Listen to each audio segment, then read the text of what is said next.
Hi everyone, welcome to another episode of podcast Reading for Transformation. In this podcast, we dive deep into personal growth and self improvement through the insights of the amazing books that I've read throughout my life. For this particular episode, we'll be exploring the transformative insights from the renowned book I'm Okay, You're Okay by Thomas A. Harris. This book was published in 1967 and revolutionized the field of transactional analysis and had a very profound impact on understanding human behavior and relationships. Without further ado, let's just get to the journey of self discovery together. Um, Now, I wanted to start this podcast with a question. Have you ever wondered why people often find it challenging to maintain healthy relationships? Or why communication breakdowns seemed to be a recurring pattern? I Am Okay, You're Okay presents a groundbreaking framework to help us navigate these challenges and foster positive relationships. I read this book back for one of my college projects, and honestly, this has changed my life. My father and I have discussed so many concepts that have been present in this book, and we've applied it in our daily conversations and have led to a very transformational change that we've gone through because of this book. This book, I'm Okay, You're Okay, introduces us to transactional analysis, which is a very therapeutic approach that aims to identify and transform negative scripts and dysfunctional patterns of communication. It offers us a roadmap to achieve the state of I am okay and you are okay, which represents a very healthy, mature, and harmonious way of relating to others and ourselves.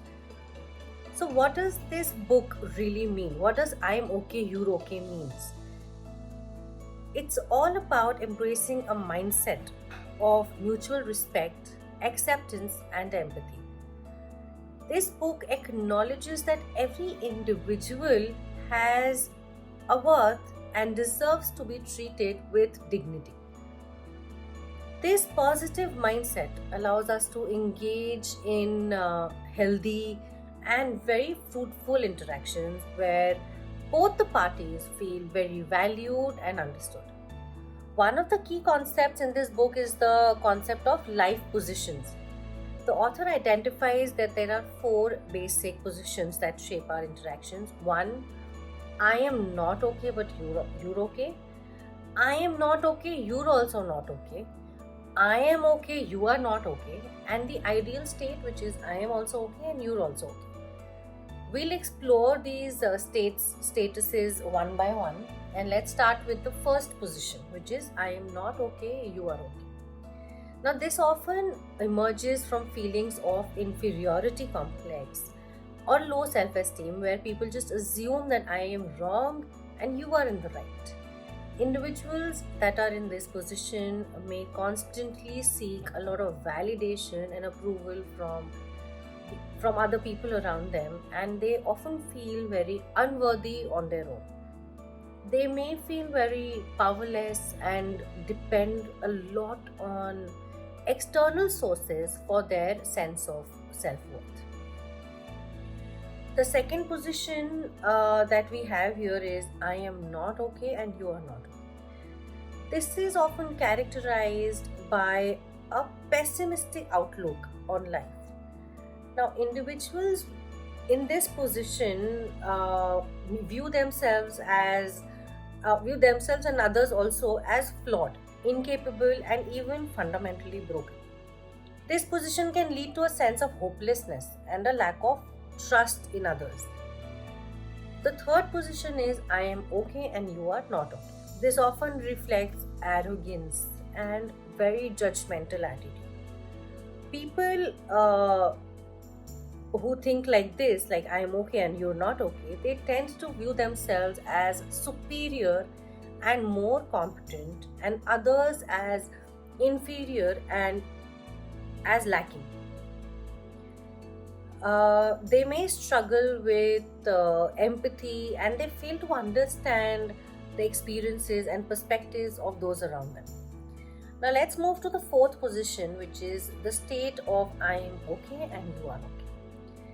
This position represents a very balanced and healthy mindset where everyone recognizes their worth and value, as well as the worth and value of other people around them.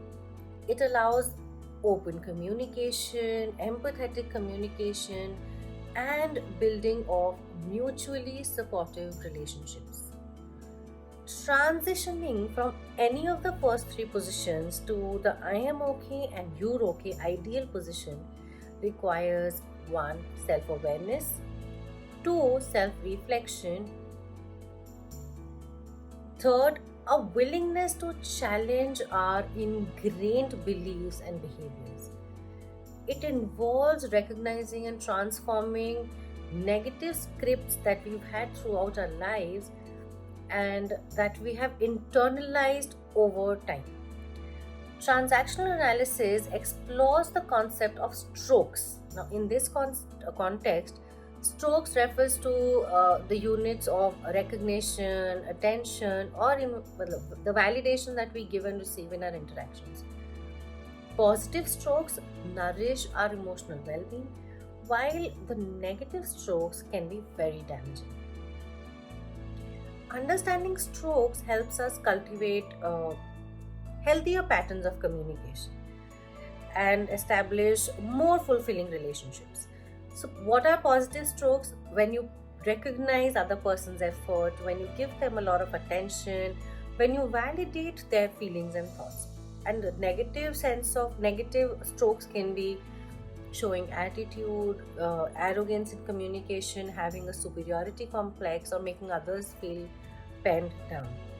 To foster an I'm okay, you're okay mindset, it's very important that we develop effective communication skills.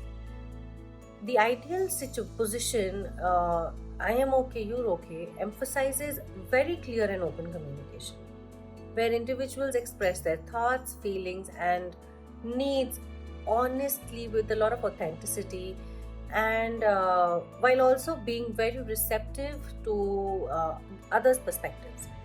So it's very important that in any discussion you have that I'm okay, you're okay situation. Active listening often plays a very, very important role when it comes to effective communication.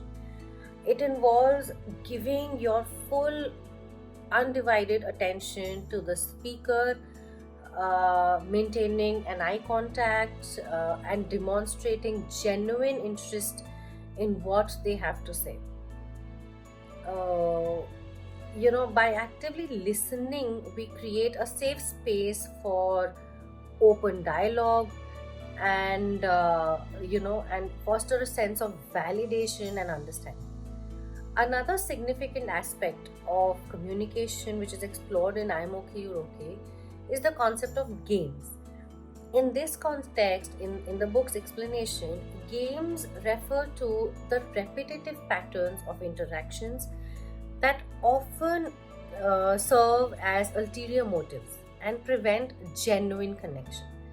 These games can range from simple power struggles to more complex manipulative behaviors. These are genuinely most experienced in corporate world, in a very corporate culture where people are stepping over one another to go up the ladder. So we should recognize the games and the patterns that we have constantly in our life. By recognizing these games that we engage in or others engage in, we gain a lot of insight into our unconscious motivations, and we can choose to break free from these very negative and destructive patterns. This self awareness allows us to engage in very meaningful interactions, fostering healthier relationships even in corporate culture. And these relationships are all built on a lot of trust and respect for each other. I am okay, you're okay also addresses the importance of self acceptance and compassion. Self compassion is something that I'm all up for, and I've repeated this in all the other episodes. Embracing your own strengths and weaknesses without being judgmental towards your own self.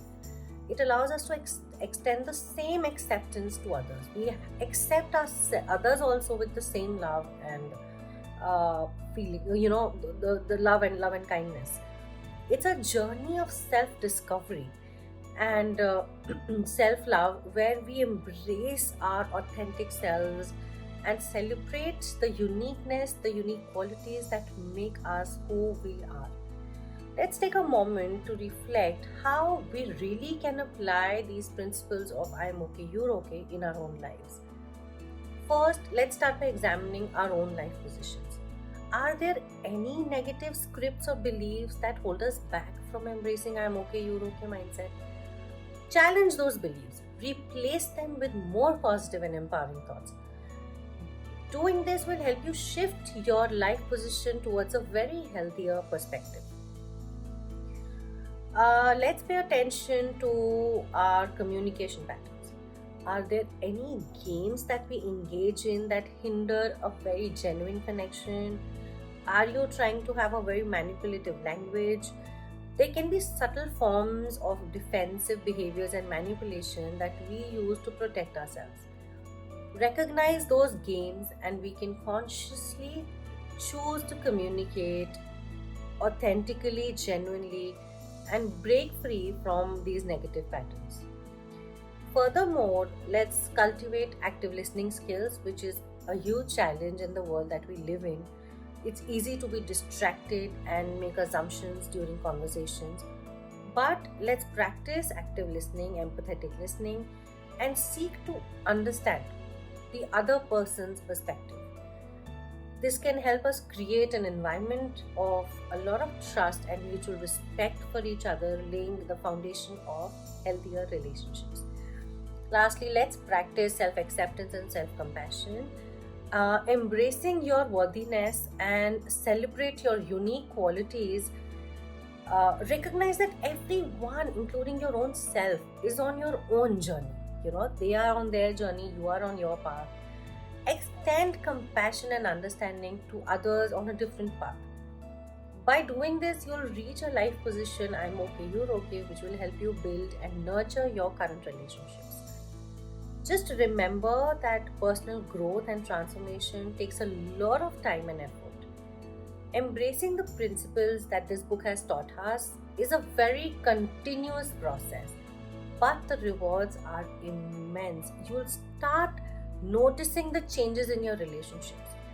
By fostering healthy relationships, improving your communication, and nurturing self acceptance, we can experience profound improvement and personal empowerment and a greater sense of fulfillment in our lives. I recommend each one of you to find this book and read it. It's a classic and will transform your lives. That's all for today's episode on Reading for Transformation. I hope you found these insights from I'm okay, you're okay valuable and inspiring. Remember, you have the power to restore and manage your relationships. Please share and subscribe to my channel. Until next time, be mindful.